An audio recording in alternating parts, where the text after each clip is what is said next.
अस्सलाम वालेकुम everyone, welcome to my channel. I hope कि आप सब ठीक होंगे। हम लोग भी सब ठीक हैं। बस कुछ वायरल फीवर चल रहा है जो पहले बच्चों को हुआ, उसके बाद मुझे और मेरे हस्बैंड को भी हो गया और गला बहुत ज़्यादा ख़राब है और थोड़ी कफ़ भी है, तो एक्सक्यूज़ मी फॉर दैट। और यहाँ पर ये कि सुबह का टाइम है और आज जो है मेरी हेल्पर नहीं आई हैं। वो अक्सर ही छुट्टी कर लेती हैं, लाइक वीक में उनकी एक छुट्टी तो ज़रूर होती है, लेकिन क्या करें। खैर, अब यहाँ पर मैं करने लगी हूँ क्लीनिंग। सबसे पहले मैंने सोचा कि बेड वगैरह सेट कर लूँ, उसके बाद डस्टिंग करूँगी, फिर स्वीपिंग करूँगी, मोपिंग नहीं करूँगी।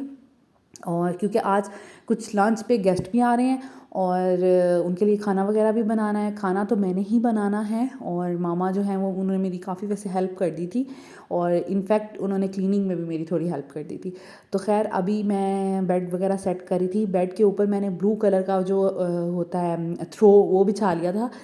काफ़ी दिन हो गए यहाँ पर ना, बहुत ज़्यादा ठंड हो गई है। रात में हम हीटर ऑन करके सोते हैं और दिन में भी चलता रहता है, लेकिन फिर भी बहुत ज़्यादा सर्दी होती है। तो इस वजह से, और सर्दी की ये नौयत होती है कि जिस पोजीशन में आप सोए रहे हैं तो ठीक है, लेकिन ज़रा सा पाँव आपने मूव किया तो बेड ऐसे लगता है कि जैसे इसके ऊपर पानी फेंका हो किसी ने, तो इतना ज़्यादा सर्दी लगती है। तो मैं फिर ये जो मेरे पास ब्लू कलर का थ्रो है वो पूरे बेड पे बिछा लेती हूँ। उससे ये होता है कि पूरा बेड थोड़ा वार्म हो जाता है।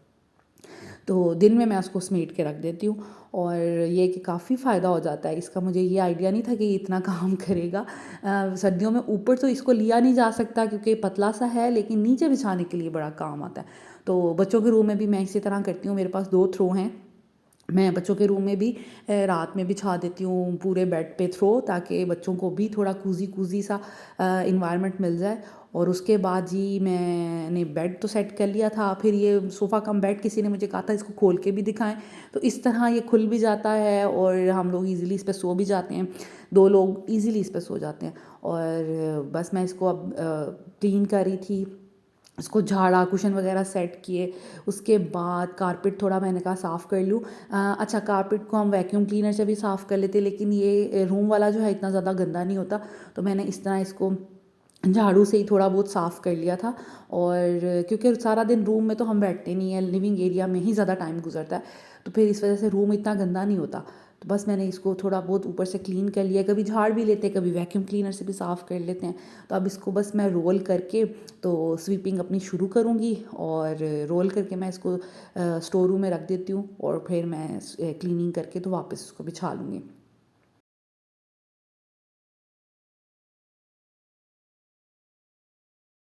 मेरे बेडरूम की जो सारी सेटिंग थी वो सब हो गई थी। स्वीपिंग मैं इकट्ठे करूँगी, तो अब मैं बच्चों के रूम में आ गई थी। आज मुझे करनी है बच्चों के रूम की बेडिंग चेंज।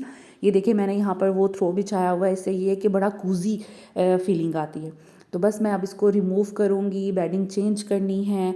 और उसके बाद जैसे ही मैंने बेडिंग इसकी बेडशीट उसकी उतारी, तो नीचे से जो इसका कवर होता है मैट्रेस का, ये थोड़ा फट गया था।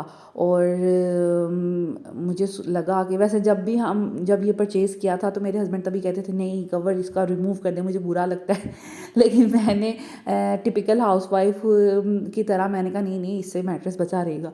तो खैर, अब ये इसकी हालत काफ़ी खस्ता हो गई थी और फिर मैंने इसको रिमूव कर दिया। इसके ऊपर मैट्रेस कवर बिछा दिया। ये इस तरह की फिटेड शीट है दोनों बेड्स के ऊपर, मैं इस तरह बिछा देती हूँ। इससे ये होता है कि बेडशीट जो है ना ज़्यादा खिसकती नहीं है, क्योंकि कपड़े के साथ जब कपड़ा मिक्स होता है ना, तो फिर वो खिसकता कम है। तो इस वजह से मैंने फिर इसमें ये फिटेड शीट बिछाई होती है, उसके ऊपर मैंने बेडशीट बिछा दी थी। ये एक बेडशीट थी, मुझे मामा ने गिफ्ट की थी और इस पर इस तरह की लेस लगी हुई है। मुझे वाइट कलर वैसे भी बड़ा पसंद है, बच्चों के रूम की थीम के साथ भी वाइट कलर बहुत अच्छा लगता है। मैंने कभी भी नहीं ये बिछाई थी, आज मैंने सोचा कि मैं इसको बिछाऊं, क्योंकि मेरे पास था ये 2 पिलो कवर और क्विल्ट कवर, ठीक है। ये जो आपको अक्सर ऑनलाइन भी मिल जाएगा, बहुत सी वेबसाइट पे ये अवेलेबल है। The home store, the home style, इस तरह करके कोई फेसबुक पे पेजेस हैं, उनके पास इस तरह के मिल जाते हैं। तो ये मैंने इसके ऊपर रज़ाई के ऊपर चढ़ाना था। ये रज़ाई कवर है और इसके साथ 2 पिलो कवर मिले थे।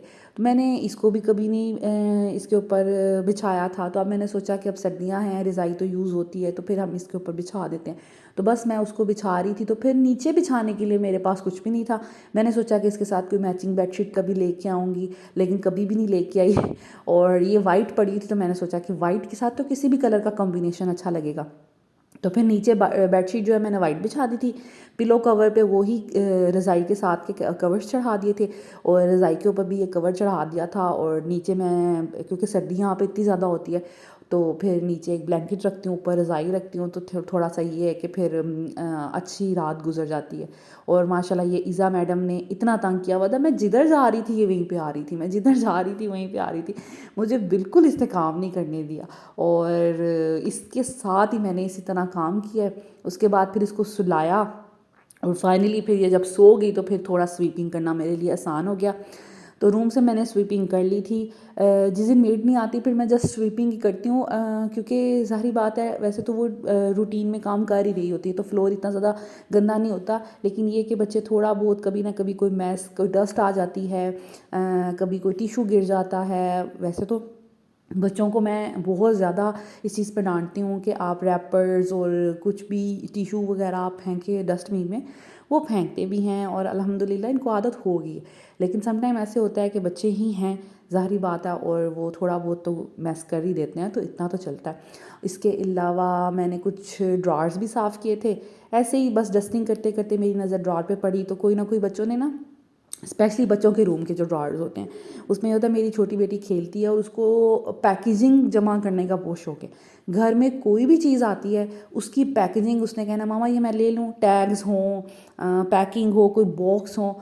तो जब मैं फिर डीप क्लीनिंग करती हूँ, हफ्ते में एक दफ़ा ड्रॉर्स वगैरह चेक करती हूँ, तो उधर से मुझे इतने बॉक्सेस, इतने टैग्स मिलते हैं। तो बस उनके रूम में ये था कि मेरे रूम में तो इतना कोई मैस नहीं था, लेकिन उनके रूम में जो है ना काफ़ी मैस हो जाता है। तो एक रूम की मैंने, इस रूम की मैंने बड़ी मुश्किल से, यहाँ पे भी मुझे इज़ा तंग करी थी, मैंने स्वीपिंग की और उसके बाद फिर उसको नींद आ गई थी। तो इस रूम की स्वीपिंग करने के बाद फिर मैंने इज़ा को सुला लिया था। अच्छा, सुबह-सुबह उठने का ये फ़ायदा हो जाता है कि आपका जो काम है ना बड़ी जल्दी हो जाते हैं। अभी आज आना था लंच पे गेस्ट ने, ठीक है? समटाइम्स लंच पे बुलाना थोड़ा मुश्किल हो जाता है, क्योंकि सुबह-सुबह उठना, नाश्ता करना और सफाई वगैरह को मैनेज करना। तो फिर ये है कि लंच के टाइम बड़ा शॉर्ट टाइम होता है, और इंसान, मैं तो पहले बहुत ज़्यादा पैनिक हो जाती थी जब हम लोग थोड़ा लेट उठते थे। लेकिन अब जब से बच्चे स्कूल जा रहे हैं, हम लोग जल्दी उठ जाते हैं, तो फिर मैं एक दफ़ा उठ जाऊँ तो फिर सोती नहीं हूँ। तो इस वजह से ये होता है कि फिर काम बहुत जल्दी मैनेज हो जाते हैं। आपका तकरीबन 2-3 बजे तक आपके सारे काम हो जाते हैं, और आपके पास इतना ज़्यादा टाइम बच जाता है कि आप कोई एक्स्ट्रा एक्टिविटी कर सकते हैं, कोई एक्स्ट्रा काम कर सकते हैं, तो बड़ा फ़ायदा रहता है। तो हम रूटीन से उठ गए थे, और बच्चों को स्कूल वगैरह भेजने के बाद फिर मुझे और मेड भी मेरी जो है, मैंने उनको टाइम दिया हुआ है 8:50 का, 8:30 का। तो फिर ये होता है कि जब वो 8:30 पे नहीं आती ना, तो 9 ओ क्लॉक तक मैंने वेट किया। उसके बाद मुझे समझ आ गई थी कि आज उन्होंने नहीं आना।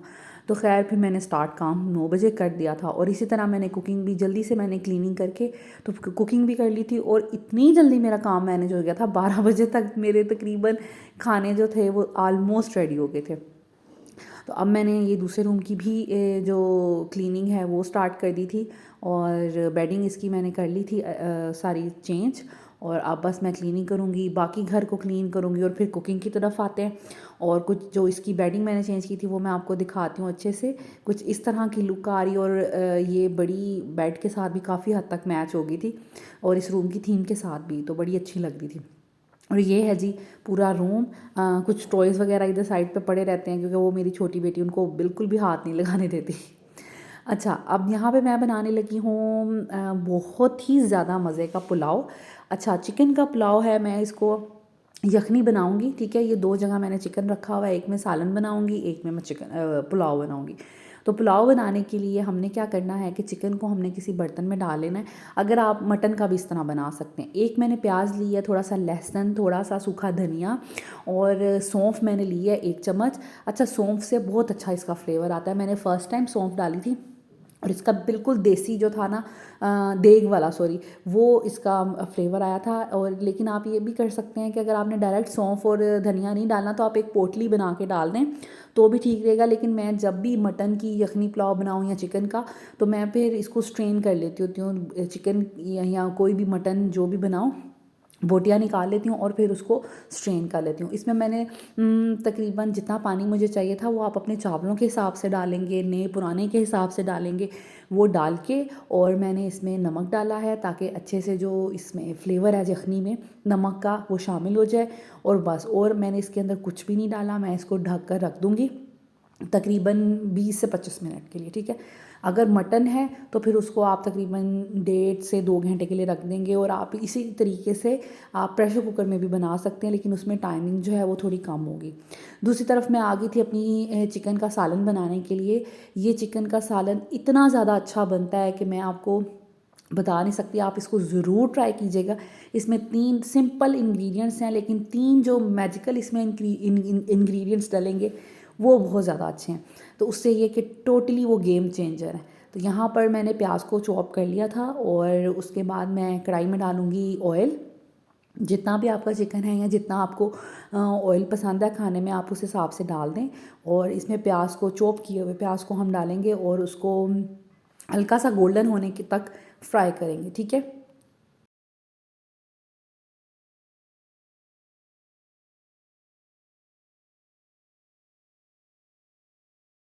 जब तक प्याज हो रहा है तब तक मैंने सोचा कि मैं बाकी चीज़ें भी इसके साथ साथ कर लूँ, क्योंकि इसी तरह काम घर में होते हैं, आपको मल्टीटास्किंग करनी पड़ती है। तो यहाँ पर मैंने टमाटर 2-3 लिए हैं, ठीक है। इस सालन में जो है 3 टमाटर डलेंगे। वैसे भी मैं टमाटर ज़्यादा इस्तेमाल करती हूँ खाने में। तो 3 टमाटर मैंने डाल देने हैं। थोड़ा सा लहसुन और अदरक मैं इसमें डाल दूँगी, जितना तकरीबन 4-5 जवे लहसुन के, और 1 इंच का तकरीबन हम डाल देंगे इसमें अदरक। और उसको मैं फिर अच्छे से चॉप कर लूँगी, ठीक है। अच्छा, जब भी कोई आप इलेक्ट्रिक चीज़ इस्तेमाल करें, स्पेशली ये जो किचन के अप्लाइंसेस होते हैं, उनको जब भी कभी ऑन करें तो उसको थोड़ी देर बाद ऑफ़ करें और फिर ऑन किया करें। लगातार 1 मिनट 1.5 मिनट उसको नहीं चलाने दिया करें, ऐसे जल जाती है आपकी मशीनरी, ठीक है।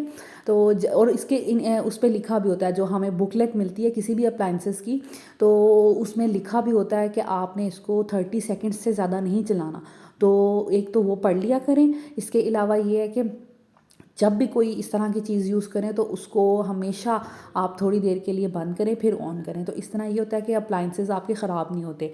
इस्त्री, स्ट्रेटनर, एसी और वॉशिंग मशीन, इस तरह की चीज़ें तो डेफ़िनेटली ये तो बनी ही इसी तरह होती हैं कि इनको आप ज़्यादा देर तक ऑन रख सकते हैं।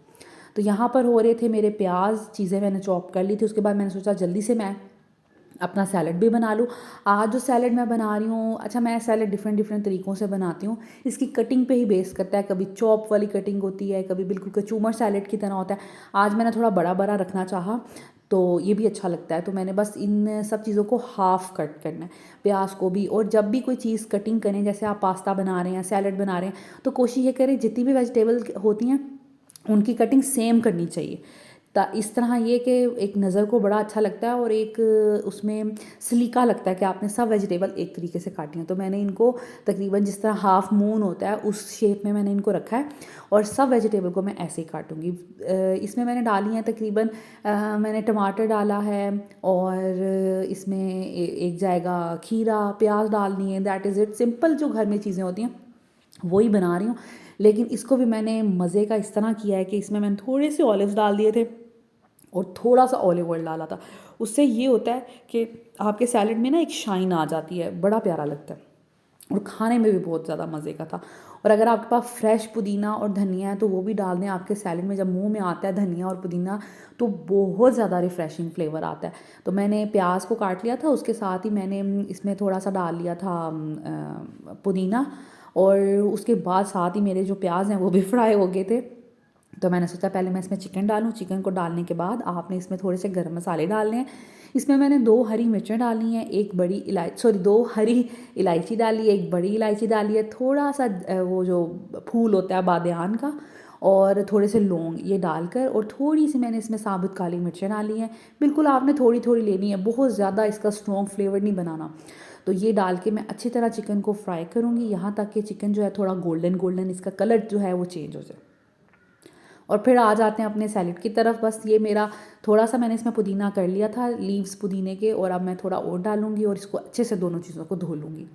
उसके बाद जी मैंने एक जो खीरा है वो मैंने वैसे ही उस छिलके के साथ ही काटा है, और एक को मैं पील ऑफ कर लूँगी क्योंकि छिलके के साथ थोड़ा हैवी सा हो जाता है, तो इस वजह से बस ये है कि, लेकिन वो मैंने इसलिए डाला है ताकि उसमें एक डार्क ग्रीन कलर अच्छा लगे। तो सैलड में जितने भी कलर्स ज़्यादा शामिल होते जाते हैं फिर सैलड ये कि बड़ा अच्छा लगता है। तो इसमें एक को मैंने कर लिया है छिलके के साथ और एक को बगैर छिलके के, तो वो डाल लूँगी। प्याज डाल लूँगी जो मैंने धो के रखे थे, प्याज और पुदीना, ये 3-4 चीज़ें ही हैं जो मैंने डाली हैं। उसके बाद हम डालेंगे इसमें नमक, अपने टेस्ट के हिसाब से थोड़ा ही डालना है आपने क्योंकि बाकी चीज़ों में भी होता है। और इसके अलावा हम डालेंगे इसमें काली मिर्च और थोड़ा सा ऑलिव ऑयल, ठीक है, जस्ट 1 टेबल स्पून। इससे ये कि आपका जो सैलेड है बड़ा शाइनी सा बनेगा। और यहाँ पर मैं थोड़े से ऑलिव्स डाल रही हूँ, ऑलिव्स भी बड़े अच्छे लगते हैं, एक तो कलर ऐड हो जाएगा, दूसरा ये कि ये खाने में भी बड़े अच्छे लगते हैं। तो बस अब इसको मिक्स करेंगे। और हाँ, इसमें मैं लेमन जूस भी डालना है, ठीक है, वो मैं पहले भूल गई थी। तो अब ये है कि लेमन जूस डालेंगे ताकि खटास सी एक मज़े का फ्लेवर सा इसका बन जाए। तो इस तरह बहुत अच्छा लगता है। आप चाहें सैलेड में कोई फ्रूट भी डाल सकते हैं, एप्पल डाल सकते हैं और स्ट्रॉबेरीज़ डाल सकते हैं, गावा डाल सकते हैं, बड़ा अच्छा इस तरह फ्लेवर बन जाता है सैलेड का, मिक्स फ्रूट्स एंड वेजिटेबल्स का। उसके बाद जी अब ये तकरीबन चिकन का कलर चेंज हो गया था। अब इसमें मैंने जो प्यूरी बनाई थी टमाटर की, लहसुन और अदरक, वो मैं डाल दूँगी और इसको मैं रख दूँगी तकरीबन गलने के लिए, ठीक है, क्योंकि अभी हमारी चिकन जो है वो गली नहीं हुई, तो गलने के लिए मैं रख दूँगी और ढककर लाइक 5 मिनट के करीब, ठीक है। और इसमें मैंने नमक और गरम मसाला डाल दिया है। गरम मसाला खाने के दौरान ही, पकने के दौरान मैं डालती हूँ ताकि चिकन के अंदर, किसी भी गोश्त के अंदर उसका जो फ्लेवर है ना वो रच बस जाए। अगर आप बाद में डालते हैं उसको कोई फ़ायदा नहीं ऐसे होता।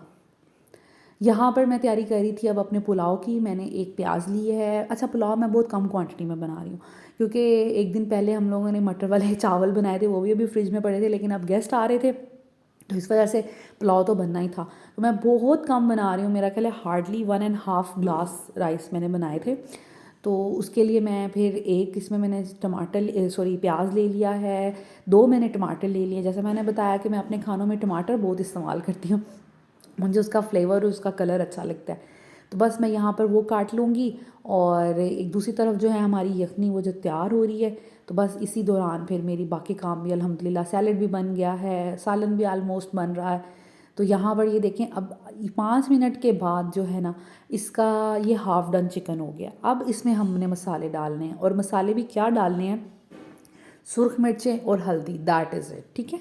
गरम मसाला हम डाल चुके हैं। सुरख मिर्चें मैंने 2 तरह की डाली हैं, एक कश्मीरी लाल मिर्च डाली है और एक मैंने जो हमारे आम मसाले होते हैं वो वाली मिर्च डाली है, ठीक है, और हल्दी डाली है। बस यही आपने डालना है और इसको अच्छे से मिक्स करके इसको भुनाई करनी है आपने, यहाँ तक कि जो मसाला है वो थोड़ा ड्राई हो जाए और ऑयल जो है वो अच्छे से ऊपर आ जाए, ठीक है। यहाँ तक आपने इसकी भुनाई करनी है। उसके बाद फिर हम इसमें बाकी चीज़ें डालेंगे। अब इसकी भुनाई होगी हुई है ऑलमोस्ट, ये देख सकते हैं आप, इसका कलर, इसका ऑयल भी ऊपर आ गया है।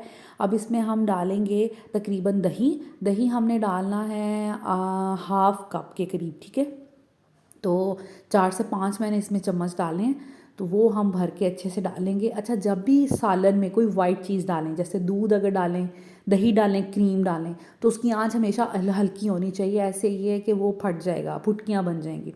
तो मैंने हल्की आंच कर ली थी, साइड पे मैंने उसी में हंडिया में इसको दही को मिक्स कर लिया था और अब मैं दम की आंच पे इसको रख दूँगी। ये हैं जी प्याज, टमाटर और ये जो लहसुन है ये वही हैं जो हमने यखनी में डाले थे, ठीक है। और इसको ये देखें, ये इतना नरम हो गया कि हाथ से ये मैश हो रहा है, तो इसको मैश कर लूँगी। वो चिकन है और ये अदरक मैंने पीसा हुआ है और ये खड़े मसाले हैं जिसमें थोड़ी सी दालचीनी है और 2 बड़ी इलायची हैं, 2 छोटी इलायची हैं, थोड़ा सा ज़ीरा है, काली मिर्चें हैं और थोड़े से लौंग हैं, ठीक है।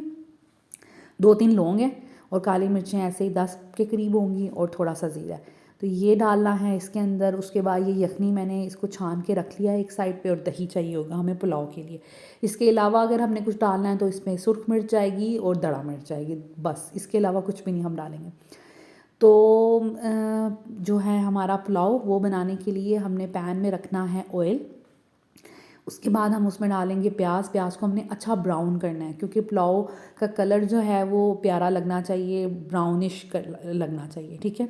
तो इसको मैं फ्राई करूँगी और तब तक हम ये देखें, मैं ये इसको नाइफ़ की मदद से ही जो गार्लिक था उसको मैंने पीस लिया और इतनी ईज़िली ये हो गया।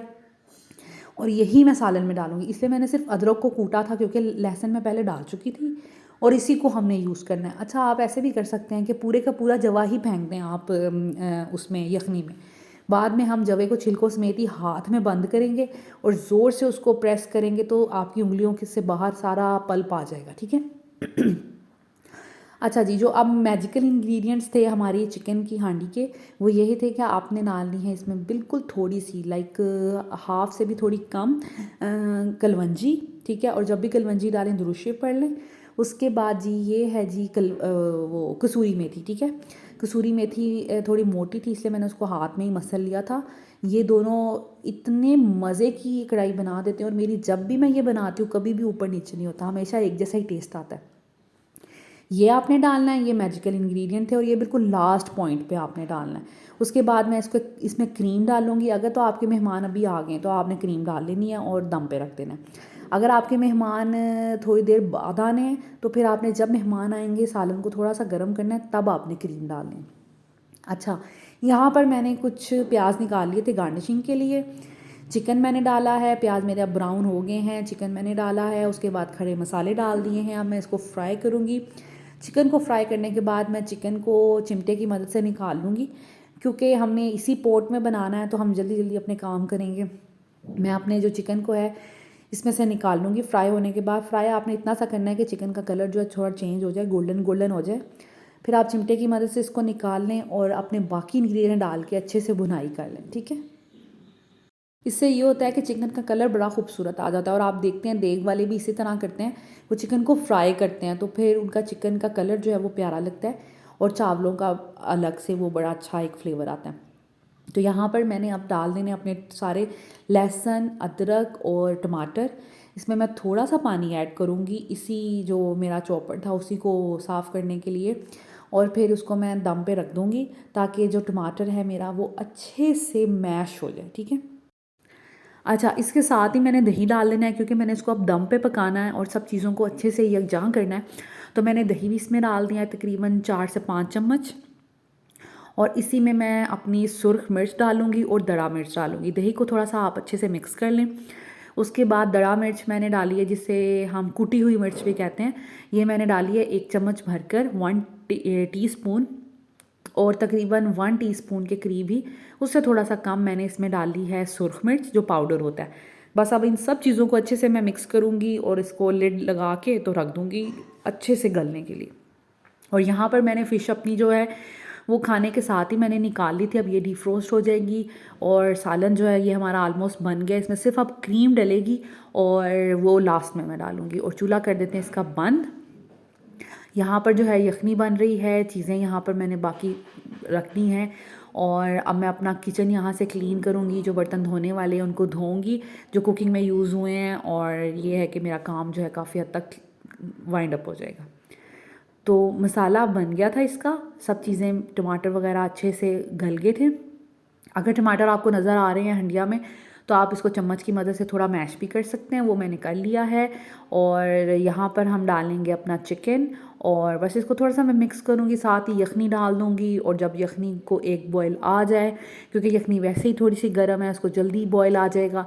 चिकन जो है हमारी गली हुई है सारी, तो इस वजह से फिर आप ये जल्दी से इसमें फिर चावल डालेंगे एंड दैट इज़ इट।